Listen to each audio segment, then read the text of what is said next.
నా ప్రభువును, రక్షకుడైన యేసుక్రీస్తు వారి నామములో ఈ మాటలు వింటున్న ఆత్మీయ కుటుంబ సభ్యులందరికీ నా యొక్క హృదయపూర్వక వందనాలు. అందరూ బాగున్నారు కదా? ఈరోజు నా కోసం ఆత్మీయ కార్యక్రమానికి మిమ్మల్ని అందరినీ ప్రేమపూర్వకంగా ఆహ్వానిస్తా ఉన్నాను. చిన్న ప్రార్థన చేసుకుని ఈ దిన వాక్యాన్ని ధ్యానము చేద్దాం.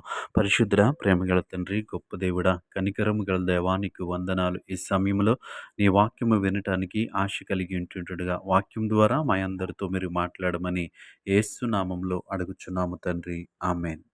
ఈరోజు దేవుని వాక్యము యెషయా గ్రంథము 42 అధ్యాయము 7 వచనము.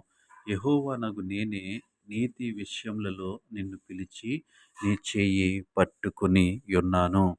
ఈ వాక్య భాగాన్ని మనము పరిశీలన చేసినప్పుడు నీ చెయ్యి పట్టుకుని ఉన్నాను. ఎవరు నీ చెయ్యి పట్టుకుని ఉన్నారు అంటే యెహోవా.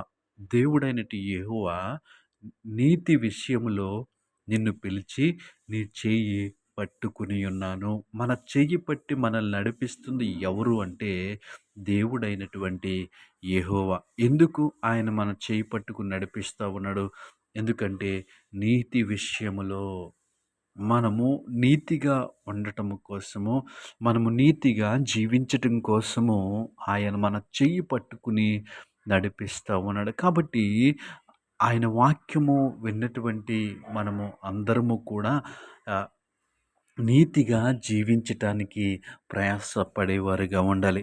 నీతి అనగా ఏంటి అంటే ఈ లోకంలో అనేక నిర్వచనాలు ఉన్నాయి. కానీ ఆయనను నమ్ముకోవటము, ఆయనను తెలుసుకోవటమే నీతిగా బైబిల్ గ్రంథంలో మనము చూస్తా ఉన్నాం. యెహోవా అ అ అతడు యెహోవాను నమ్మెను, అది అతనికి నీతిగా ఎంచబడెను. దేవునామానికి మహిమ కలుగును గాక. ఈ మాటలు వింటున్న ప్రియ సహోదరి, సహోదరుడా, నీవు నేను ఆయన యందు నమ్మకం ఉంచటానికి ఆయన మన చెయ్యి పట్టుకుని ఉన్నాడు. కాబట్టి మనము ఆయనను నమ్ముకుని వారిగా ఉండాలి. దేవునామానికి మహిమ కలుగును గాక.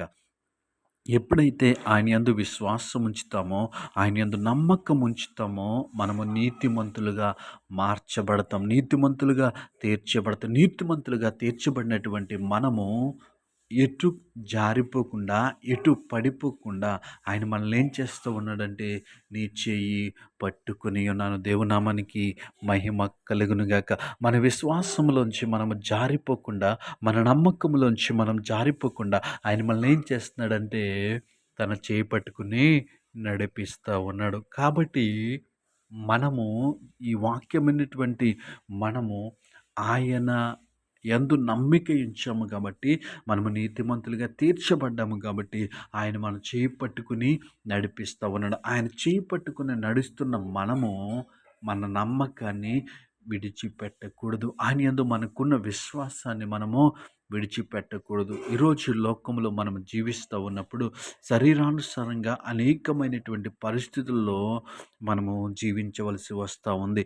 అనేకమైన పరిస్థితుల్లో మనము నడవవలసి వస్తూ ఉంది. అనేకమైన పరిస్థితుల్లో మనము అనేకమైన పరిస్థితులను మనము చూస్తూ ఉంటాం. అయితే అలాంటి పరిస్థితుల్లో మన చెయ్యి ఎవరు పట్టుకున్నాడు? దేవుడే మన చెయ్యి పట్టుకున్నాడు. దేవునామానికి మహిమ కలుగును గాక. ఆయనే మన చెయ్యి పట్టుకున్నాడు కాబట్టి మనల్ని ఆయన నడిపిస్తాడు. మనం ఏమాత్రము కూడా కృంగిపోకుండా, దిగులు చెందకుండా ఆయన మాటలు యందు విశ్వాసముంచి, ఆయన మాటలు యందు నమ్మకముంచి మనము సాగువారిగా ఉండాలి. ఈ మాటలు వింటున్న మనమందరము కూడా ఆయన యందు నమ్మకముతో, ఆయన యందు విశ్వాసంతో ముందుకు సాగుదాం. ఎందుకంటే ఆయన మనల్ని పిలిచి ఉన్నాడు. ఆయన మన చేయి పట్టుకున్నాడు. ఎందుకు?